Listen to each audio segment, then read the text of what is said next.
18ویں سورت۔ فرزند آدم صبر و خاکساری اختیار کرو تاکہ میں تمہیں سر بلند بنا دوں،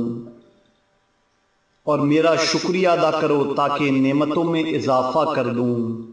اور مجھ سے معافی طلب کرو تاکہ میں گناہوں کو معاف کر دوں، اور مجھ سے دعا کرو تاکہ میں قبول کر لوں،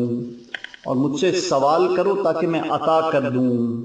اور میری راہ میں صدقہ دو تاکہ میں تمہیں برکت دوں، اور اپنے قرابت داروں سے اچھا برتاؤ کرو تاکہ تمہاری زندگی بڑھا دوں اور موت کو ٹال دوں، مجھ سے طول صحت کے ساتھ عافیت طلب کرو، اور تنہائی میں سلامتی کے طلبگار بنو، تقوی میں اخلاص، توبہ میں زہد اور قناعت میں مالداری تلاش کرو۔ فرزند آدم، بھرے پیٹ میں عبادت کی طمع کیوں رکھتے ہو،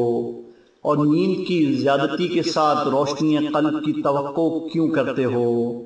فقیری کے خوف کے ساتھ خوف خدا کی امید کیوں رکھتے ہو، اور فقراء و مسکین کو حقیر بنا کر مرضی الہی کی توقع کیوں رکھتے ہو؟